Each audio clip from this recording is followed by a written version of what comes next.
जयमसी साथै हार्दिक स्वागत छ। Good news FM 105.1 megahertz radio tune गर्दै गर्नुभएको साथै कार्यक्रम प्लेट आवरको प्रतीक्षामा रहनुभएको श्रोतालाई कार्यक्रम प्लेट आवरको साथमा प्राविधिक मित्र राज मोहम्मद खड्का र तपाईँले आफ्नो र आफ्नो साथीहरूको प्रार्थनाको विषय टिपाउनका निम्ति हामीसँग नम्बर रहेको छ 0147707754 स्काइप आइडी रहेछ गुड न्युज एफएम 105.मा तपाईँले प्रार्थनाको विषय टिपाउन सक्नुहुन्छ। हामी तपाईँको निम्ति प्रार्थना गरिदिनेछौँ र साथै तपाईँ पनि हामीसँग मिलेर प्रार्थना गर्न सक्नुहुन्छ।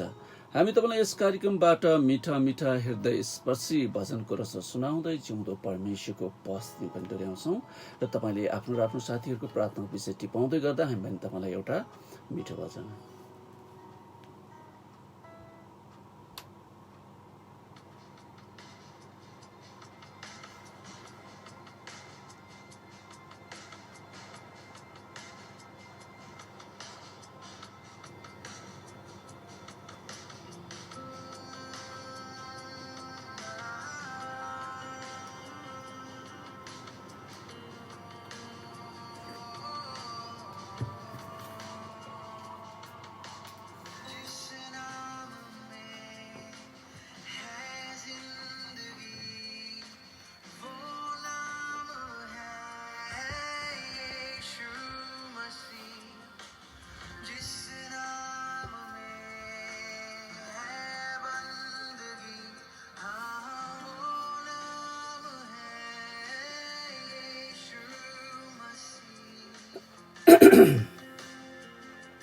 माफ गर्नुहोस्।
मिठो साथै आशिषमय भजनपछि पुनः कार्यक्रम प्रे टावरमा हार्दिक स्वागत छ।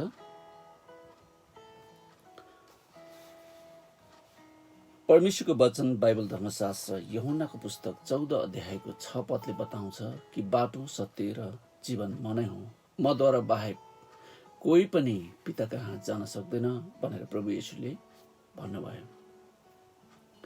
बाटो म हुँ, पिता कहाँ जानको निम्ति, स्वर्ग जानको निम्ति, परमेश्वरको उपस्थितिमा जानको निम्ति हरेक मानिसहरूलाई येशू भएर जानुपर्छ, येशू ख्रिस्ट भएर जानुपर्छ भनेर बाइबल धर्मशास्त्रले बताउँदछ।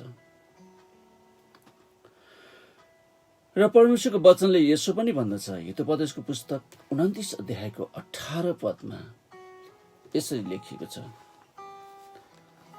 जहाँ दर्शन प्रकाश छैन त्यहाँ मानिसहरू भाँडिन्छन्, तर त्यो मानिस धन्य हो जसले व्यवस्था पालन गर्छ।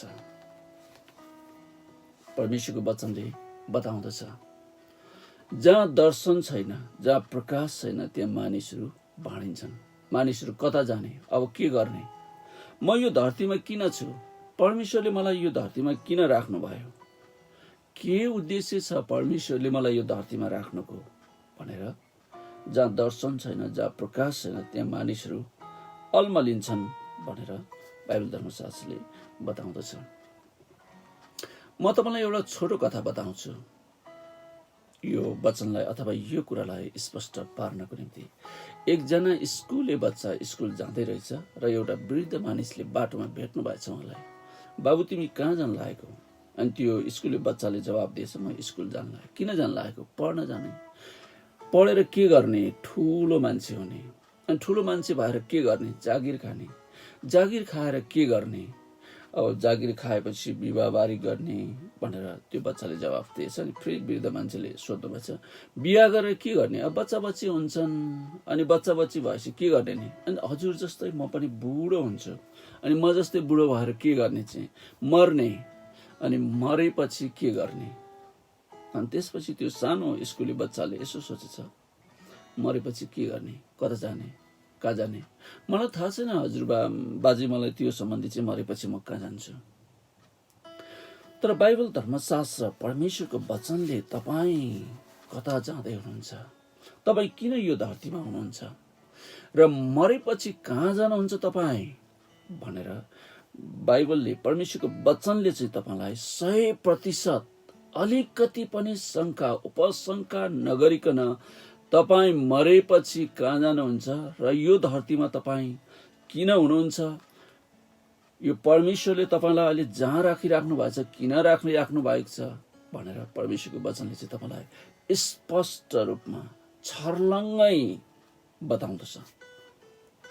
मानिलिनुहोस् एकजना व्यक्ति चाहिँ अथवा तपाईँ आफै पनि बाटोमा हिँड्दै हुनुहुन्छ, अनि तपाईँको साथीले सोध्नु भयो, फलाना तपाईँ कता जाँदै हुनुहुन्छ? खै मलाई पनि थाहा छैन कता जान्छु, यो बाटो हिँड्दैछु, जहाँ पुग्छ पुग्छ भनेर तपाईँले जवाब दिनुभयो भने तपाईँले सही ठिक जवाब दिनुभएको हुँदैन। किनकि जब तपाईँ कतै जाँदै हुनुहुन्छ भनेदेखि कसैले सोध्यो तपाईँलाई पनि तपाईँ कहाँ जाँदै हुनुहुन्छ, खै अहिलेसम्म त्यो ठाउँमा पुगेर आउने कोही पनि छैन, म पनि जाँदैछु, जान्छ, अब कहाँ पुगिन्छ थाहा हुँदैन, थाहा छैन भनेर तपाईँले अन्धधुन्धको त्यो प्रकारको जवाब दिन मिल्दैन। परमेश्वरको वचनले चाहिँ तपाईँलाई अब तपाईँ यो धरतीमा किन हुनुहुन्छ, मरेपछि कहाँ जानुहुन्छ र परमेश्वरले तपाईँको जीवनमा राख्नु भएको इच्छा र उद्देश्य के हो भनेर परमेश्वरको वचनले बताउँदछ। र दर्शन र अभिप्रेरित एक रणनीति भनेर परमेश्वरको वचनले बताएको छ। पितालाई येशूले चढाउनु भएको प्रतिवेदन भनेर तपाईँले यूहन्नाको पुस्तक 17 अध्यायको 4 पदमा यसरी पढ्न पाउनुहुन्छ। हुन त कसैले यूहन्नाको पुस्तक 17 अध्यायलाई राजकीय प्रार्थना पनि भनेर भनेका छन्। ख्रीष्ट येशूले अब यो अन्तिम समयतिर क्रुसमा जानुभन्दा अगाडि परमेश्वर पिता सँग चढाउनु भएको प्रार्थना र चेलाहरूको निम्ति, संसारको निम्ति, आफ्नै निम्ति पनि उहाँले चढाउनु भएको प्रार्थना। हाम्रो प्रभु येशूले संसारमा रहँदाको अन्तिम रात परमेश्वर पितासँग प्रार्थना गर्नुभयो र प्रतिवेदन बुझाउनु भयो र उहाँले भन्नुभयो, जुन काम तपाईले मलाई दिनुभयो त्यो पूरा गरी तपाईलाई पृथ्वीमा मैले महिमित तुल्याएको छु भनेर उहाँले यूहन्नाको पुस्तक 17 अध्यायको 4 पदमा भन्नुहुन्छ। येशूले जहाँ दुईवटा महत्त्वपूर्ण कुरा गर्दै हुनुहुन्छ। पहिलो, पितालाई महिमा दिनको लागि येशूले पिताद्वारा दिएको काम पूरा गर्नु पर्छ। दोस्रो, उहाँले सिद्धाउनै पर्ने कार्य छ। परमेश्वर पितालाई महिमा। के तपाईँ परमेश्वरलाई महिमा दिन चाहनुहुन्छ? कसरी उहाँलाई महिमा गर्ने? यूहन्नाको पुस्तक 17 अध्यायको 4 मा येशूले भन्नुभयो कि परमेश्वरले दिनुभएको काम पूरा गरेर उहाँले परमेश्वरलाई महिमा गर्नु भएको कुरा हामी बाइबल धर्मशास्त्रमा अध्ययन गर्न पाउँछौँ। र त्यसै कारण तपाईँ र मैले पनि परमेश्वरले दिनुभएको जिम्मेवारीलाई पूरा गरेर उहाँलाई महिमा दिन सक्छौँ। आज यो धरतीमा तपाईँ जहाँ हुनुहुन्छ त्यहाँबाट प्रत्येक विश्वासीले गर्नै पर्ने काम, प्रत्येक विश्वासीहरूले गर्नै पर्ने काम के हो? तपाईले नगरिकन नहुने, यो धरतीमा परमेश्वरले तपाईलाई राख्नु भएको छ, तपाईले नगरिकन हुँदै नहुने काम चाहिँ के हो? वचनले बताउँछ। र मैले धेरै विश्वासीहरूलाई, साथै केही पास्टरहरूलाई अनि अगुवाहरूलाई यो प्रश्न सोधेको छु, परमेश्वरले तपाईलाई गर्न लगाउनु भएको काम के हो? केहीले भने असल पास्टर हुनु, अरू कसैले भने असल क्रिस्चियन हुनु र कसैले भने असल प्रचारक हुनु, तर तिनीहरूले स्पष्टसँग उत्तर दिन सकेनन्। यदि हामीलाई परमेश्वरले दिनुभएको काम थाहा छैन भने हामीले गर्ने कामहरू परमेश्वरको इच्छा अनुसार गरेको नहुन पनि सक्छ। हामीले गर्नै पर्ने निश्चित काम हामीलाई नै थाहा छैन भने हामी त्यो काम पनि पूरा गर्न सक्दैनौँ। हामी परमेश्वरलाई महिमा दिने कुरामा चुक्दछौँ भनेर परमेश्वरको वचनले बताउँदछ। हामी सोच्छौँ होला हामीले परमेश्वरलाई महिमा दिइरहेका छौँ, तर वास्तवमा हामीले निशाना चुकाइरहेका हुन सक्छौँ। येशूले यूहन्ना 15 अध्यायको 16 मा प्रत्येक विश्वासीले गर्नै पर्ने कामको निश्चित निर्देशन दिनुभएको छ। मलाई तिमीहरूले चुनेनौ, तर मैले तिमीहरूलाई चुने र नियुक्त गरे। जाओ, फल फलाओ अनि तिमीहरूको फल रहिरहोस्। त्यसपछि तिमीहरूले पितासँग मेरो नाउँमा जे मागौला उहाँले तिमीहरूलाई सो दिनुहुनेछ। एकजना व्यक्ति विदेशको भूमिमा जानुभएछ काम गर्नको लागि, एकजना क्रिस्चियन व्यक्ति, अनि त्यहाँ काम सकाएर नेपाल फर्किनु भएछ। नेपाल फर्किसकेपछि उहाँहरूको साथीले, मण्डलीले सोध्नु भएछ, तपाईँको विदेशको यात्रा, विदेशमा रहनुहुँदाखेरि कस्तो के भयो, अलिकति बताउनुहोस् भनेर भन्दै गर्दाखेरि उहाँले भन्नुभएछ, विदेशमा धेरै राम्रो भयो, मैले पैसा पनि कमाएँ, एकदम त्यहाँ बस्दा काम धन्दाहरू राम्रै भयो, तर मलाई म इसाई हो भनेर, म क्रिस्चियन हो भनेर, म परमेश्वरको जन हो भनेर चाहिँ कसैले पनि चिनेन, मैले कसैलाई पनि थाहा दिइन भनेर उहाँले जवाफ दिनुभयो।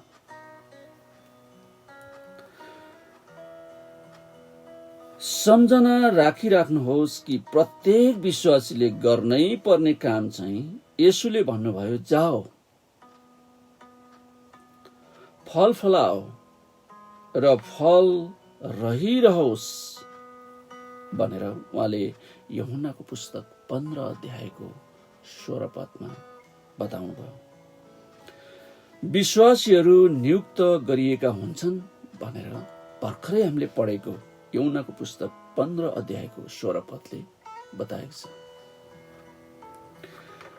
येशूले उल्लेख गर्नुभयो कि विश्वासीहरूलाई काम मात्र दिएको होइन, तर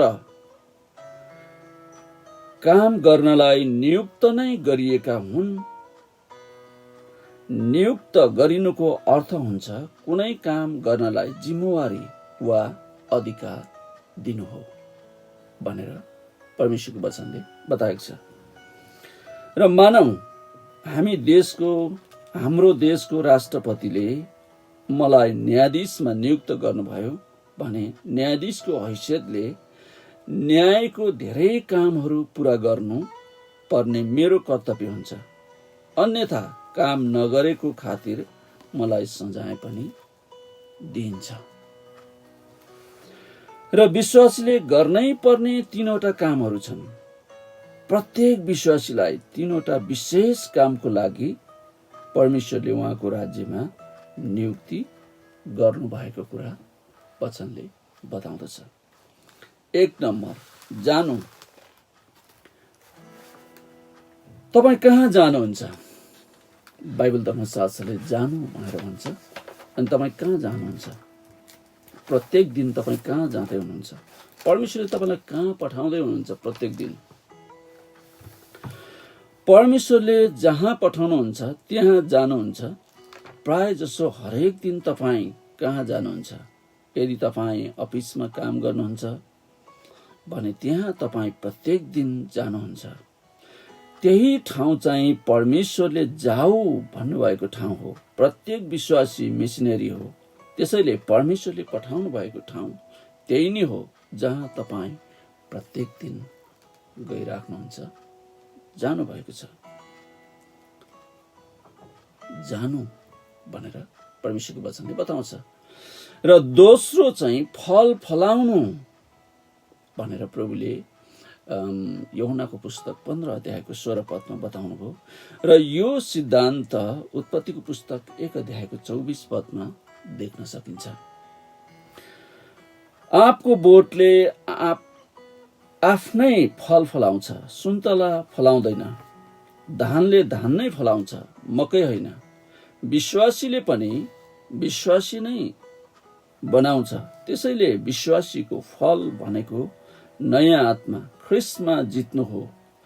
कसैले तर्क गर्छन् कि नयाँ विश्वासीलाई फल नसम्झी तर पवित्र आत्माको फल जस्तै प्रेम, आनन्द, शान्ति हो भन्ने गर्छन्।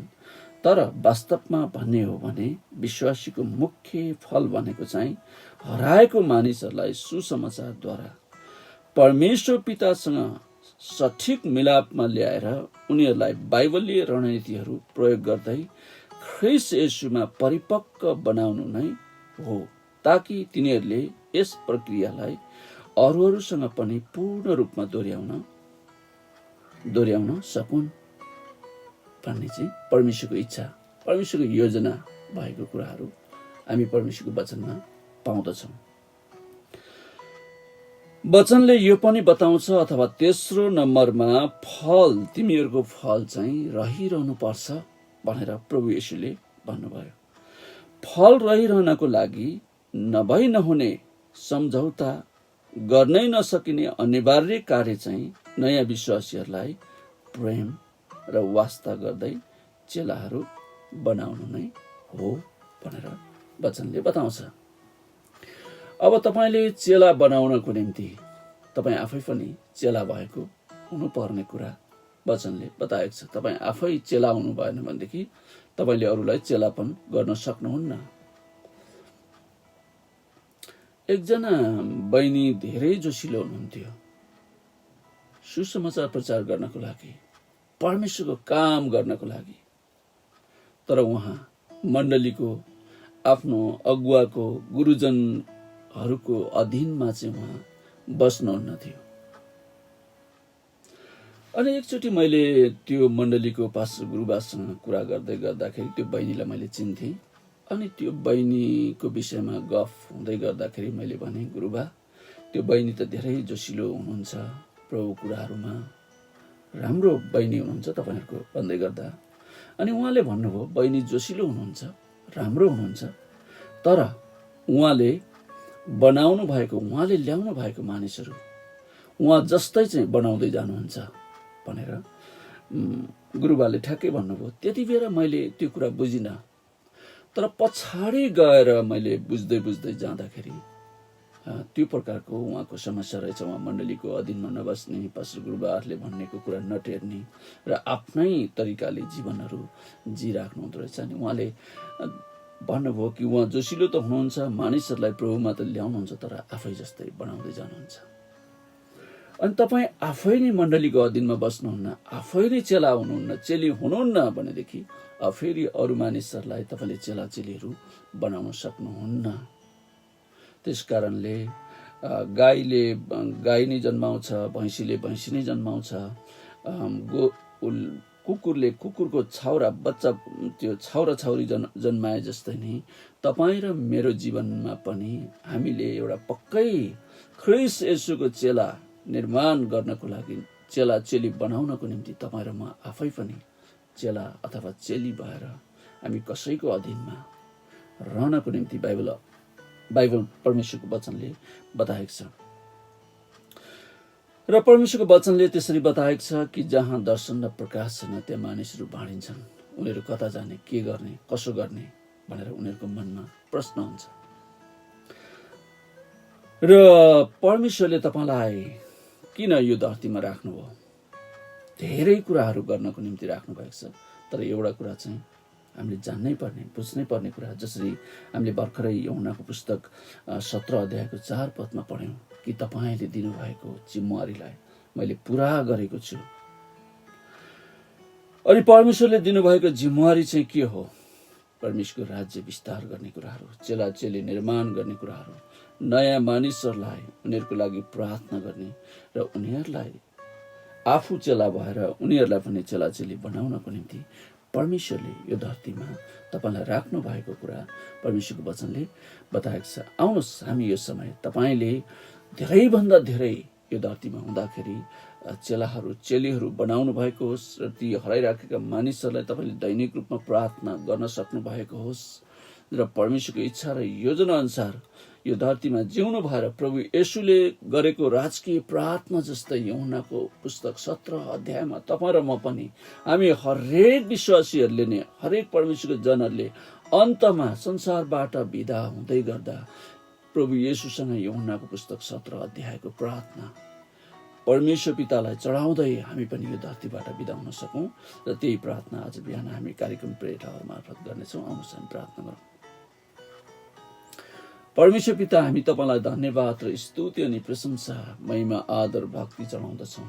तपाईँ राजाहरूको राजा, प्रभुहरूका प्रभु हुनुहुन्छ। तपाईले हामीलाई यो धरतीमा त्यत्तिकै ल्याउनु भएन। खान, लाउन, बस्न र यो संसारको कुराहरूमा मोज मस्ती गर्नको लागि तपाईले यो धरतीमा राख्नु भएन। तपाईले आफ्नो इच्छा योजना हामीलाई जुन ठाउँमा, जुन परिवारमा, जुन देशमा, जुन गाउँमा, जुन शहरमा राख्नु भयो प्रभु, तपाईको इच्छा र योजना सहित राख्नु भयो। अनि प्रभु, हामी त्यो एउटा हराएको मानिस जस्तो, बाटो बिराएको मानिस जस्तो नभएर प्रभु हामीलाई तपाईले दर्शन, त्यो प्रकाश, हामी कता जाँदैछौँ, के गर्दैछौँ र तपाईको इच्छा र उद्देश्य पूरा गर्ने व्यक्तिहरू उनको निम्ति हामीलाई पवित्र आत्माको त्यो शक्ति, त्यो भरपुर दिएर तपाईको जनहरूलाई, तपाईको मण्डलीलाई चलाउनु भएको होस् भनेर हामी प्रार्थना गर्छौँ प्रभु। कतिजना हाम्रो प्रियहरू रोगी बिमारी हुनुहुन्छ, उहाँहरूलाई हामी चङ्गाई भन्दछौँ। कतिजना हाम्रा दाजुभाइ दिदीबहिनीहरू हरेक समस्यामा हुनुहुन्छ, उहाँहरूलाई छुटकारा भन्दछौँ। पवित्र आत्मा परमेश्वर तपाईँले आशीर्वाद दिनुभएको होस्। कतिजना यात्रामा हुनुहुन्छ, उहाँहरूको यात्राको सुरक्षित यात्राको निम्ति हामी प्रार्थना गर्छौँ प्रभु। कतिजना हस्पिटलको बेडमा हुनुहुन्छ, हामी उहाँहरूको निम्ति चङ्गाईको निम्ति हामी प्रार्थना गर्छौँ प्रभु। हामी यो देशको निम्ति हामी प्रार्थना गर्छौँ। धेरैभन्दा धेरै मानिसहरूले तपाईँलाई आउँदा दिनहरूमा अब तपाईँको राज्यतिर फर्किन सक्नु भएको होस् भनेर पनि हामी ख्रीष्ट येशूको नाममा हामी प्रार्थना गर्छौँ प्रभु। र तपाईँको जनहरूले, तपाईँको मण्डलीले, तपाईँले किन यो धरतीमा तपाईँको जनहरूलाई, तपाईँको मण्डलीलाई राखिराख्नु भएको छ भन्ने कुरा हरेकलाई त्यो प्रकाश, त्यो दर्शन भएको होस् र त्यसै अनुसारको जीवन जिउनको निम्ति पवित्र आत्मा परमेश्वर तपाईँको जनहरूलाई सहायता अनि मद्दत गरिदिनु भएको होस् भनेर हामी प्रार्थना गर्छौँ प्रभु। हामी तपाईँलाई धन्यवाद धन्यवाद धन्यवाद धन्यवाद भन्छौँ यो सबै कुराको लागि। बिन्ती प्रार्थना चढाउँछौँ हामीलाई प्यारो गर्ने हाम्रो मुक्तिदाता येशू ख्रीष्टको नाम, आमेन।